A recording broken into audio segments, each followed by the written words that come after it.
जय श्री कृष्ण। भगवद गीता का तीसरा अध्याय श्लोक नंबर 34। और यह श्लोक शायद सबसे लंबा होगा इस बार। इंद्रिय यस्थोनि स्थासना राग द्वेषा विभवस्थन तरो न वसांगमस्कृत्य हसना परिपन्नतो। इसका हिंदी अर्थ है इंद्रिय के अर्थ में प्रत्येक इंद्रिय के प्रत्येक विषय में मनुष्य के राग और द्वेष की व्यवस्था से अनुकूलता और प्रतिकूलता को लेकर स्थित है। उन दोनों को वश में नहीं होना चाहिए, क्योंकि वे दोनों ही इसके परमार्थिक मार्ग में विघ्न डालने वाले शत्रु हैं। व्याख्या। प्रत्येक इंद्रिय के प्रत्येक विषय में राग द्वेष के अलग अलग स्थिति बताने के लिए यहाँ इंद्रिय पद से 2 बार प्रयुक्त हुए। तात्पर्य है कि प्रत्येक इंद्रिय के प्रत्येक विषय में अनुकूलता प्रतिकूलता मान्यता से मनुष्य के राग द्वेष में स्थित रहते हैं। इंद्रिय के विषय में अनुकूलता का भाव होने पर मनुष्य का उस विषय में राग हो जाता है और प्रतिकूलता भाव होने पर उस विषय में द्वेष हो जाता है। वास्तव में देखा जाए तो राग द्वेष इंद्रियों के विषय में नहीं रहते। यदि विषयों में राग द्वेष स्थित होते ही एक विषय के सभी समारोह प्रिय अथवा अप्रिय लगता, परंतु ऐसा होता नहीं। जैसे वर्षा किसानों को तो प्रिय लगती है पर कुम्हारों को अप्रिय। एक मनुष्य को भी कोई विषय सदा प्रिय अप्रिय नहीं लगता। जैसे ठंडी हवा गर्मी में अच्छी लगती है पर सर्दी में बुरी। इस प्रकार सब विषय अपने प्रतिकूलता के भाव से ही प्रिय अथवा अप्रिय लगते हैं। अर्थात मनुष्य अपने अनुकूलता प्रतिकूलता भाव करके उनको अच्छा या बुरा मानकर राग द्वेष कर लेता है। इसलिए भगवान ने राग द्वेष के प्रत्येक इंद्रिय के प्रत्येक विषय में स्थित बताया है। वास्तव में राग द्वेष माने हुए अहम में मैं अपन का अपने रहते हैं शरीर से आना हुए संबंध ही अहम कहलाता है। अतः जब तक शरीर से माना हुआ संबंध रहता है तब तक उसमें राग द्वेष रहते हैं और वे ही राग द्वेष बुद्धिमान इंद्रियों और इंद्रियों के विषय में प्रतीत होते हैं। इसी अध्याय के 47वें श्लोक में भगवान ने इन्हीं को राग द्वेष के काम और क्रोध के नाम से कहा है। राग और द्वेष के स्थूल रूप काम और क्रोध से 40वें श्लोक में बताया कि काम इंद्रियों मन और बुद्धि में रहता है। विषयों की तरह इनमें काम की प्रतीत होने के कारण ही भगवान को इनको काम का निवास स्थान बताया है। जैसे विषयों को राग द्वेष की प्रति मात्र है, ऐसे ही इंद्रिया मन और बुद्धि में भी राग द्वेष की प्रति मात्र है। ये इंद्रिया मन और बुद्धि तो केवल कर्म करने के कारण है। इनमें काम क्रोध और अथवा राग द्वेष ही है। कहाँ इसके सिवाय दूसरे अध्याय के 19वें श्लोक में भगवान कहते हैं कि इंद्रियों के द्वारा विषय को ग्रहण न करने वाले पुरुष के विषय तो निर्वर्त हो जाते हैं, पर उनमें रहने वाला उसका राग निर्वर्त नहीं होता है। यह राग परमात्मा का साक्षात्कार होने पर निर्वर्त हो जाता है। इन पदों से भगवान साधक को आश्वासन देते हैं कि राग द्वेष की वृत्ति उत्पन्न होने पर उसे साधन और साध्य से कभी निराश नहीं होना चाहिए, अपितु राग द्वेष की वृत्ति के वशीभूत होकर उसमें किसी कार्य की प्रवृत्ति अथवा निर्वर्त नहीं होना चाहिए। कर्मों में प्रवृत्ति या निर्वृत्ति शास्त्र के अनुसार ही होनी चाहिए। यदि राग द्वेष को लेकर ही साधक की कर्मों में प्रवृत्ति या निर्वृत्ति होती तो इसका तात्पर्य है कि साधक रोग दोष के वश में हो गया। राग पूर्वक प्रवृत्ति या निर्वृत्ति होने से राग पुष्ट होता है और द्वेष पूर्वक प्रवृत्ति या निर्वृत्ति होने से द्वेष पुष्ट होता है। इस प्रकार राग द्वेष पुष्ट होने के फलस्वरूप पतन ही होता है। जब साधक संसार का कार्य छोड़कर भजन में लगता है तब संसार की अनेक इच्छा और बुरी स्फुरना उत्पन्न लगती है, जिससे मन घबरा जाता है। भगवान साधक को मानव आश्वासन देते हैं कि उन्हें इस स्फुरणाओं से घबराना नहीं चाहिए। इन स्फुरणाओं से वास्तव में सत्ता ही नहीं है, क्योंकि ये उत्पन्न होती है और यह सिद्धांत है कि उत्पन्न होने वाली वस्तु नष्ट होने वाली है। अतः विचारपूर्वक देखा जाए तो स्फुरणाएं आ नहीं रही प्रत्युत आ जा रही हैं। कारण यह है कि संसार का कार्य करते समय अवकाश न मिलने से स्फुरणाएं दबी रहती हैं और संसार का कार्य छोड़ते ही अवकाश मिलने से पुराने संस्कार स्फुरणाओं के रूप में बाहर निकलते हैं। अतः साधक को इन अच्छे या बुरी स्फुरणाओं से भी राग द्वेष नहीं करना चाहिए और फिर तो सावधानी पूर्वक उनकी उपेक्षा करते हुए तटस्थ रहना चाहिए। इसी प्रकार से उसी पदार्थ के व्यक्ति विषय में आदि भी राग द्वेष नहीं करना चाहिए। राग द्वेष पर विजय पाने के उपाय। राग द्वेष के वशीभूत होकर कर्म करने से राग द्वेष पुष्ट होती है और अशुद्ध प्रकृति का रूप धारण कर लेता है। प्रकृति के शुद्ध होने पर प्रकृति की अधीनता रहती है। ऐसे अशुद्ध प्रकृति को अधिष्ठान से होने वाले कर्म मनुष्य को बांधते हैं। अतः राग द्वेष के वश में होकर कोई प्रवृत्ति या निर्वृत्ति नहीं होनी चाहिए। यह उपाय यहाँ बताया गया। इससे पहले भगवान कह चुके हैं कि जो मेरे मत का अनुसरण करता है वह कर्म बंधन से छूट जाता है। इसलिए राग द्वेष की वृत्ति के वश में न होकर भगवान के मत के अनुसार कार्य करने में राग द्वेष के सुगमतापूर्वक मिट जाते हैं। तात्पर्य है कि साधक संपूर्ण कर्मों को और अपने को भी भली भांति भगवत अर्पण कर दे। ऐसा मान ले कि कर्म मेरे लिए नहीं है पर तो भगवान के लिए ही है। जिनके कर्म होते हैं वे शरीर इंद्रिय मन बुद्धि आदि भी भगवान के ही हैं और मैं भगवान का हूँ। फिर निष्काम निर्मम और निसंताप होकर कर्तव्य कर्म करने से राग द्वेष मिट जाते हैं। इस प्रकार भगवान के मत अर्थात सिद्धांत को सामने रखकर ही किसी कार्य में प्रवृत्त या निर्वृत्त होना चाहिए। संपूर्ण सृष्टि प्रकृति का कार्य है और शरीर सृष्टि का एक अंश है। जब तक शरीर के प्रति ममता रहती है तभी तक राग द्वेष होते हैं। अर्थात मनुष्य रुचि या अरुचि पूर्वक वस्तु का ग्रहण और त्याग करता है। वह रुचि अरुचि राग द्वेष का सूक्ष्म रूप है। राग द्वेष पूर्वक प्रवृत्ति या निर्वृत्ति होने से राग द्वेष पुष्ट होती हैं, परंतु शास्त्र को सामने रखकर किसी क्रम में प्रवृत्ति या निर्वृत्ति होने से राग द्वेष मिट जाते हैं। कारण है कि शास्त्र के अनुसार चलने वाली अपनी रुचि और अरुचि की मुख्यता नहीं रहती। यदि कोई मनुष्य शास्त्रों को नहीं जानता तो उसके लिए महर्षि वेदव्यास जी ने वचन है, ध्रुवता धर्म से उत्तरत्व चावधन और मन प्रतिकूलता परेशान समाचार। हे मनुष्य, तुम लोग धर्म का सार सुनो और सुनकर धारण करो। जो अपने लिए नहीं चाहते उसको दूसरे के प्रति ना करें। जीवन मुक्त महापुरुष भी शास्त्र मर्यादा को भी आदर करते हैं। इसलिए श्राद्ध में पिंडदान करते समय पितामह जी का हाथ प्रत्यक्ष दिखाई देने पर भी भीष्म पिताजी ने शास्त्र के आज्ञा अनुसार कुशों पर भी पिंडदान किया। अनुशासन 24वां अध्याय 15वें-20वें श्लोक तक भगवान संपूर्ण गानों शास्त्र के आज्ञा अनुसार ही करने चाहिए।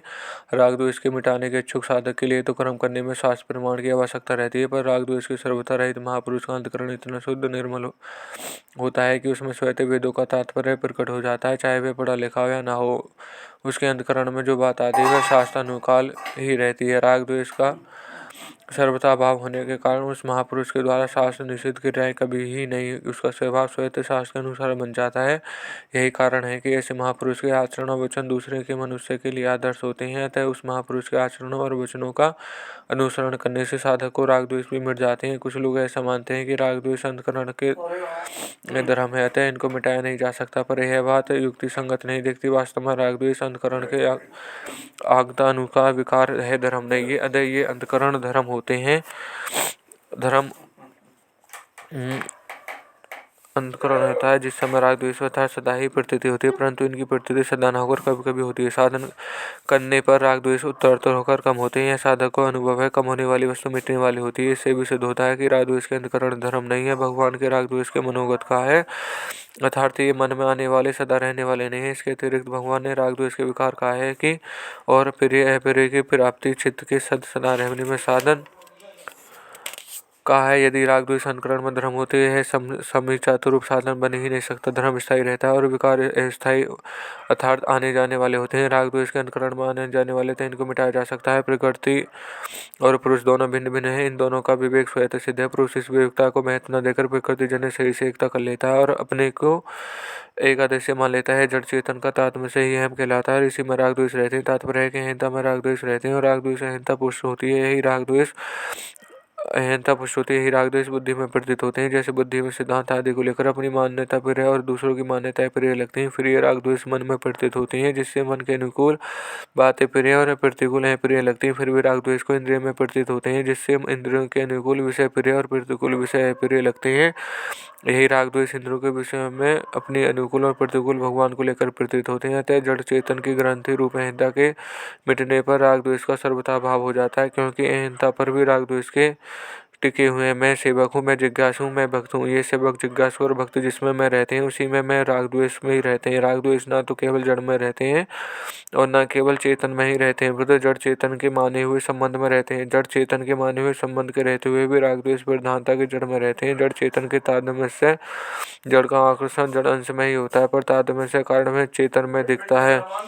जड़ का आकर्षण ही राग है। तो जब साधक शरीर को ही अपना स्वरूप मान लेता है तब उसे राग द्वेष को मिटाने पर कठिनाई प्रतीत होती है, परंतु अपने चेतन स्वरूप की ओर दृष्टि रहने पर राग द्वेष को मिटाने में कठिनाई प्रतीत होती है। कारण है कि राग द्वेष के सिद्ध स्वतः सिद्ध नहीं है, परंतु जड़ के संबंध से उत्पन्न होने वाले हैं। यदि सत्संग भजन ध्यान और आदि में राग होगा तो संसार में द्वेष होगा, परंतु प्रेम होने पर संसार में द्वेष नहीं होगा, फिर तो संसार की उपेक्षा होगी।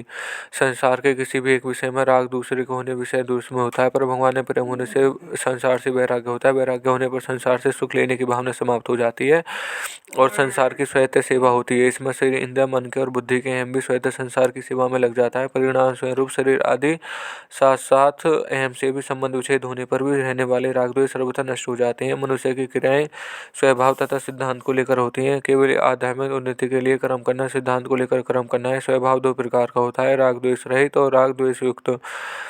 स्वभाव तो मिटा तो नहीं सकते, पर उसे शुद्ध अर्थात राग द्वेष अवश्य बना सकते हैं। जैसे गन्ना गन्नोत्री से निकलती है और गंगोत्री जितनी ऊंचाई पर है उतना अथवा उससे अधिक ऊंचा बांध बना जाए तो गंगा के प्रवाह को रोका जा सकता है, परंतु ऐसा करना सरल कार्य नहीं है। हाँ, गंगा में नहरें निकालकर उसको प्रवाह को बदला जा सकता है। ऐसी प्रवाह स्वाभाविक कर्मों के प्रवाह को मिटा तो नहीं सकते, पर उसमें बदल सकते हैं। अर्थात उसको राग द्वेष बना सकते हैं। यह गीता का मार्मिक सिद्धांत है। राग द्वेष को लेकर तो क्रियाएं होती हैं, उसमें प्रवृत्ति और निवृत्ति उतनी बाधक नहीं है जितनी कि राग द्वेष में बाधक है। इसलिए भगवान ने राग द्वेष का त्याग करने वाले ही सच्चा त्यागी कहा है। राग द्वेष और पर्याय साधक का ध्यान नहीं होता, इसलिए उसकी प्रवृत्ति और निवृत्ति राग द्वेष पूर्वक होती है। राग द्वेष से रहित होने के लिए साधक को सिद्धांत सामने रखकर ही समझ कर राय करनी चाहिए, फिर उसका स्वभाव स्वयं सिद्धांत के अनुरूप और शुद्ध बनाया जाएगा। राग द्वेष युक्त स्फुरणा के उत्पन्न होने पर उसके अनुसार कर्म करने के राग द्वेष के पुष्ट होती हैं और उसके अनुसार कर्म न करके सिद्धांत के अनुसार कर्म करने या राग द्वेष मिट जाते हैं। मन की शुभ और अशुभ स्फुरणाओं को राग द्वेष नहीं होने चाहिए। साधक को चाहिए कि वह मन में होने वाली स्फुरणाओं को स्वयं में न मानकर अपने में किसी भी प्रकार संबंध न जोड़े, उनका समर्थन न करे, न विरोध करे। यदि साधक राग द्वेष दूर होने से अपने को असमर्थ पता है तो उसे सर्वर्थ परम सहायता प्रभु की शरण में चले जाना चाहिए। फिर प्रभु की कृपा से उसके राग द्वेष दूर हो जाते हैं, परम शांति की प्राप्ति हो जाती है। माने हुए अहम सहित शरीर, इंद्रिय, मन, बुद्धि, प्राण और सांसारिक पदार्थ सबके सब भगवान के ही हैं, ऐसा मानना ही भगवान के कारण होता है। फिर भगवान की प्रसन्नता के लिए भगवान को दी गई सामग्री से भगवान के ही जनों की केवल सेवा कर देनी है और बदले में अपने लिए कुछ नहीं चाहना है। बदले में कुछ भी चाहने से जड़ के साथ संबंध बना रहता है। निष्काम भावपूर्वक संसार की सेवा करना राग द्वेष को मिटाने का अचूक उपाय है। अपने पास स्थूल सूक्ष्म कारण शरीर से मान लेकर मानवीय एवं जो कुछ है उसे संसार की सेवा में लगा देना है। कारण है कि ये सब पदार्थ तत्व संसार से भिन्न है, उसको संसार से मृत बनाना ही संबंध है। स्थूल शरीर की क्रियाओं और पदार्थों का सूक्ष्म शरीर से चिंतन का सुख और कारण शरीर से स्थिरता सुख नहीं लेना। वास्तव में मनुष्य शरीर अपने सुख के लिए है ही नहीं। दूसरी बात, जिनसे इंद्रियों, मन, बुद्धि, पदार्थ आदि की सेवा में होती है वे संसार के ही अंश हैं। जब संसार ही अपना नहीं तो फिर अपना अंश कैसा हो सकता है। इन शरीर आदि पदार्थों को अपना मानने से सच्ची सेवा हो ही नहीं सकती, क्योंकि इसमें ममता और स्वार्थ भाव उत्पन्न हो जाता है। इसलिए इन पदार्थों को उसी के मानने चाहिए जिसकी सेवा की जाए। जैसे भक्त पदार्थों को भगवान का ही मानकर भगवान को अर्पण करता है, ऐसे ही कर्मयोगी पदार्थों को संसार का ही मानकर संसार को अर्पण करता है। सेवा संबंधी मार्मिक बात, सेवा वही कर सकता है जो अपने लिए कुछ नहीं चाहता। सेवा करने के लिए धन आदि पदार्थों की चाह तो कामना है, पर सेवा करना चाहना भी कामना है, क्योंकि सेवा की चाह होने से धन आदि पदार्थों की कामना होती है। इसलिए अवसर प्राप्त हो तो योग्यता हो तो सेवा कर देनी चाहिए, पर सेवा की कामना नहीं करनी चाहिए। दूसरों को सुख पहुंचाकर सुखी होना, मेरे द्वारा लोगों को सुख मिलता है, ऐसा भाव रखकर सेवा में बदले में किन्हीं मात्र भी मान बढ़ाई चाहना और मान बढ़ाई मिलने पर राजी होना वास्तव में भोग है, सेवा नहीं। कारण है कि ऐसा करने पर सेवा सुख भोग में परिणित हो जाती है, अर्थात सेवा अपने सुख के लिए हो जाती है। अगर सेवा करने में थोड़ा भी सुख मिल जाए तो वह सुख धनादि पदार्थों में महत्व बुद्धि पैदा कर सकता है, जिससे क्रम से ममता और कामना की उत्पत्ति होती है। मैं किसी को कुछ देता हूँ जिसका भाव है, उसे यह बात समझाने नहीं आती, उसे कहीं आसानी से समझा भी नहीं सकता। सेवा में लगाने वाले पदार्थ उसी के है, सेवा की बात है, उसी को सेवा से उसी दी जाती है, तो फिर बदले में कुछ चाहने का हमें अधिकार ही क्या है। उसकी धरोहर उसी को देने में एहसान कैसा। अपने हाथों से अपना मुख धोने पर बदले में क्या हम कुछ चाहते हैं। सेवा तो धन आदि वस्तुओं के द्वारा होती है, वस्तुओं बिना सेवा कैसे हो सकती है। सेवा करने के लिए वस्तु की चाहना करने से क्या तात्पर्य है। स्थूल वस्तु को सेवा करना तो बहुत स्थूल बात है, वास्तव में ऐसा भाव कर्म नहीं है, ऐसा भाव कर्म नहीं है और कर्मों से बंधनों सेवा से मुक्ति होती है। सेवा का भाव होने से अपने पास जो वस्तुएं वे स्वतः सेवा में लगती आती हैं। भाव होने से अपने पास जितनी वस्तुएं हैं उसी ने से पूर्ण सेवा हो जाती है, इसलिए और वस्तुओं को चाहने की आवश्यकता है ही नहीं। वास्तविक सेवा वस्तुओं में महात्मा बुद्धि न रहने से हो सकती है। स्थूल वस्तुएं भी वही सेवा कर सकता है जिसकी वस्तुओं में महत्व बुद्धि नहीं है। वस्तुओं में महत्व बुद्धि रखते हुए सेवा करने का सेवा का अभिमान आ जाता है। जब तक अंतःकरण में वस्तु का महत्व रहता है, जब तक सेवा काम में भोग बुद्धि रहती है, चाहे कोई जाने या न जाने। वास्तव में सेवा भाव से होती है, वस्तुओं से नहीं। वस्तुओं से कर्म होते हैं, सेवा नहीं। अतः वस्तुओं को दे देना ही सेवा नहीं है। वस्तु तो दुकानदार भी देता है, पर साथ में लेने का भाव रहने से उसमें पुण्य नहीं होता। ऐसे ही प्रजा राजा को कर रूप से धन देती है, वही दान नहीं होता। किसी को जल पिलाने पर मैंने उसे जल पिलाया तभी वह सुखी हुआ, ऐसे भाव का रहना दुकानदारी है। हम मान बढ़ाई नहीं चाहते, पर जल से पिलाने से पुण्य होगा अथवा दान करने से पुण्य होगा, ऐसे भाव रहने पर भी फल के साथ संबंध होने के कारण अंतःकरण में जल धन आदि वस्तुओं का महत्व अंगित हो जाता है। वस्तुओं का महत्व अंगित होने पर वास्तविक सेवा नहीं होती, पितृ लेने का भाव रहने से असत के साथ संबंध बना रहता है। चाहे जाने या न जाने। इसलिए वस्तुओं को दूसरे में सेवा लगाकर दान पुण्य नहीं करना है, परंतु उन वस्तुओं को अपना संबंध तोड़ना है। हमारे द्वारा वस्तु उसी को मिल सकती है जिसका उस वस्तु पर अधिकार है। वास्तव में जिसकी वस्तु है उसे वस्तु देने पर हमारा ऋण उतरता है। यदि दूसरों को किसी वस्तु की हमसे अधिक आवश्यकता है तो उस वस्तु का उसका अधिकारी है। दूसरा अपने अधिकार का ही वस्तु लेता है, अपने अधिकार की वस्तु दूसरा ही ले नहीं सकता। एक बात खास ध्यान देने की, सच्चे हृदय से दूसरों की सेवा करने से जिसकी वह सेवा करता है उसके हृदय में सेवा जागृत हो रहता है। यह नियम है कि सच्चे हृदय से सेवा करने वाला पुरुष स्थूल दृष्टि से जो पदार्थों की सेवा में सेवा लगाता है, पर सूक्ष्म दृष्टि से देखा जाए तो वह सेवा से हृदय में सेवा का भाव जागृत करता है। यदि सेवा से हृदय में सेवा भाव जागृत न हो तो साधक को समझ लेना चाहिए सेवा करने में कोई त्रुटि है। अतः साधक को इस विषय में विशेष सावधानी रखते हुए दूसरों की सेवा करनी चाहिए और अपनी त्रुटि को खोजकर निकाल देना चाहिए। दूसरों को मुझे अच्छा कहे, ऐसा भाव सेवा में बिल्कुल नहीं रखना चाहिए। ऐसा भाव आते ही उसे तुरंत मिटा देना चाहिए, क्योंकि यह भाव अभिमान बढ़ाने वाला है। प्रत्येक साधक को लिए अपने संसार केवल कर्तव्य पालन का क्षेत्र है, साधक सुखी दुखी होने का क्षेत्र नहीं। संसार की सेवा के लिए संसार में साधक को सेवा ही सेवा करनी चाहिए। सेवा करने से पहले साधक का यह भाव होना चाहिए कि मेरे द्वारा किसी का करने मात्र भी यही इतना हो। संसार के कुछ प्राणी दुखी रहते हैं और कुछ प्राणी सुखी रहते हैं। दुखी प्राणी को देखकर दुखी हो जाना और सुखी प्राणी को देखकर सुखी हो जाना ही सेवा है, क्योंकि इसमें दुखी और सुखी दोनों व्यक्तियों से सुख का अनुभव होता है और उन्हें बल मिलता है कि हमारा कोई साथी है, दूसरा दुखी है और उसके साथ भी हृदय में दुखी हो जाए। उसका दुख कैसे मिटे, उसके प्रेम पूर्वक बात करें, सुने और उससे कहें कि प्रतिकूल परिस्थिति आने पर घबराना नहीं चाहिए। ऐसी परिस्थिति तो भगवान राम एवं राजा नल, हरिश्चंद्र आदि अनेक बड़े बड़े पुरुषों पर आई है। आजकल तो अनेक लोग तुम्हारे से भी ज्यादा दुखी हैं। हमारे लायक कोई काम हो तो कहना, आदि ऐसी बातें में राजी हो जाएगा। ऐसे ही सुखी व्यक्ति से मिलकर हम भी हृदय से सुखी हो जाएं, बहुत अच्छा हुआ तो वह राजी हो जाएगा। इस प्रकार हम दुखी और सुखी दोनों व्यक्तियों की सेवा करते हैं। सुख और दुख को दोनों में सहमत होकर दूसरों को सुख पहुंचा सकते हैं। केवल दूसरों के हित का भाव निरंतर रखने की आवश्यकता है। जो दूसरों को दुख से दुखी और दूसरों के सुख से सुखी होते हैं वे संत होते हैं। गोस्वामी तुलसीदास महाराज ने संत को लक्षणों में कहा है, पर दुख सुख से देने पर यह शंका होती है कि यदि हम दूसरों को दुख से दुखी होने लगे तो फिर हमारा दुख कभी मिटेगा ही नहीं, क्योंकि संसार में दुखी ही मिलते रहेंगे। इसका समाधान यह है कि हमारे ऊपर कोई दुख आने से हम दूसरों को दूर करने की चेष्टा करते हैं। इसे दूसरों को दुखी देखकर अपनी शक्ति के अनुसार उसका दुख करने की चेष्टा होनी चाहिए, उसका दुख दूर करने की सच्ची भावना होनी चाहिए। अतः दूसरों के इस दुख से दुखी होने का तात्पर्य है कि दुख को दूर करने का भाव तथा चेष्टा करने में उस प्रसन्नता ही होगी, दुख नहीं। दूसरों के दुख से दुखी होने पर हमारे पास शक्ति, योग्यता, पदार्थ आदि जो कुछ भी है वह स्वतः दूसरों का दुख करने में लग जाएगा। दुखी व्यक्ति सुखी बना दे तो हमारे हाथ की बात नहीं है, पर उसका दुख करने के लिए हमारी सुख सामग्री को सेवा में लगा देना हमारे हाथ की बात नहीं है। सुख सामग्री के त्याग से तत्काल शांति को प्राप्ति होती है। सेवा करने का अर्थ है सुख पहुंचाना। साधक का भाव किसी को किन्हीं मात्र भी दुख न होने से वह सभी को सुख पहुंचाता है, अर्थात सभी की सेवा करता है। साधक भले ही सबको सुखी ना कर सके, पर ऐसा भाव हो तो बना ही सकता है। भाव बनाने में सब स्वतंत्र है, पर कोई पराधीन नहीं है। इसलिए सेवा करने में धन आदि पदार्थों की आवश्यकता नहीं है, परंतु सेवा भाव की आवश्यकता है। क्रियाएं और पदार्थ चाहे जितनी हो, सीमित क्रियाओं और पदार्थों की सेवा भी सीमित भी होती है। फिर सीमित सेवा असीम की प्राप्ति कैसे हो सकती है, परंतु भाव असीम होता है। असीम भाव से सेवा भी असीम होती है और असीम सेवा में असीम तत्व की प्राप्ति होती है। इसलिए सेवा भाव वाले व्यक्ति की क्रियाओं और पदार्थों के होने पर भी उसका काम नहीं समझनी चाहिए, क्योंकि उनका भाव असीम होता है।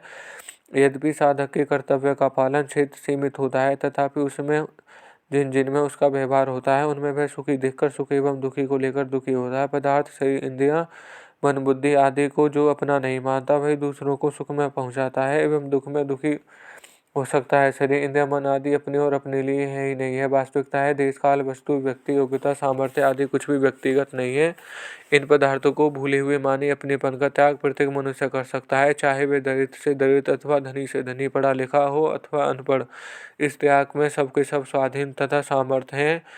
सच्ची सेवा की वृत्ति नाशवान वस्तु पर आती है ही नहीं, क्योंकि उसके अंतकरण में वस्तु का महत्व नहीं होता। अंतकरण में वस्तु का महत्व होने पर वस्तु व्यक्तिगत प्रतीत होती है। साधक को चाहिए कि वह पहले से ही मान ले कि वस्तुएं मेरी नहीं है, वह मेरे लिए भी नहीं है। वस्तुओं को अपने और अपने लिए मानने से भोग ही होता है, सेवा नहीं। इस प्रकार वस्तु को अपनी और अपने लिए नहीं मानकर सेवक की मानते हुए सेवा में लगा देने से राग द्वेष समता पूर्वक मिट जाते हैं। परमार्थार्थ के मार्ग राग द्वेष में साधक की साधन संपत्ति लूटने वाले मुख्य शत्रु है, परंतु उसे और प्राय साधक नहीं देना चाहिए। यही कारण है कि साधन करने पर भी साधक की जितनी आध्यात्मिक उन्नति होनी चाहिए उतनी होती नहीं।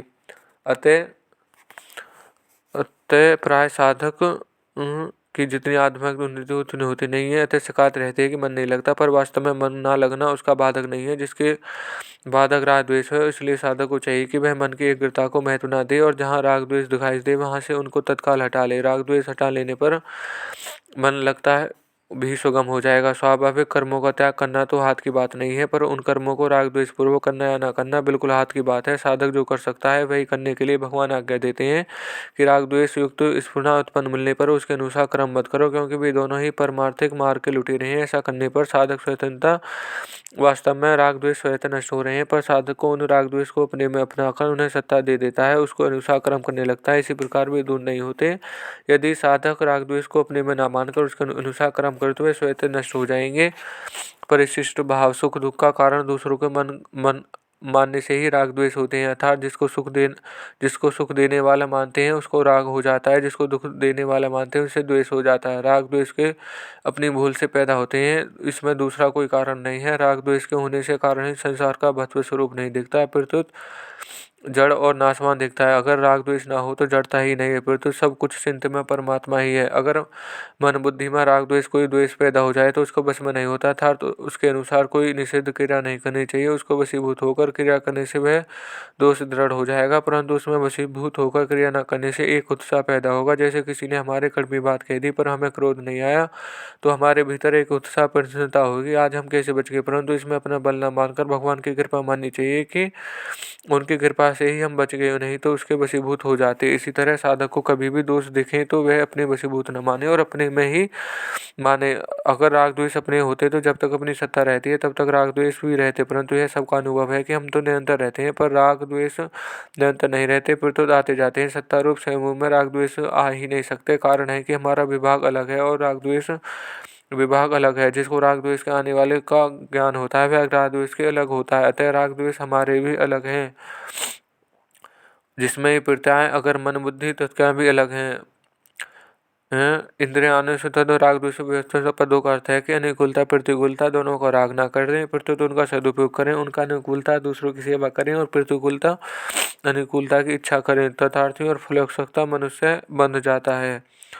राग द्वेष के वश में न होकर क्या करना और क्या नहीं चाहिए इसका उत्तर भगवान आगे के श्लोक में देते हैं। यह श्लोक यहीं समाप्त होता है। धन्यवाद।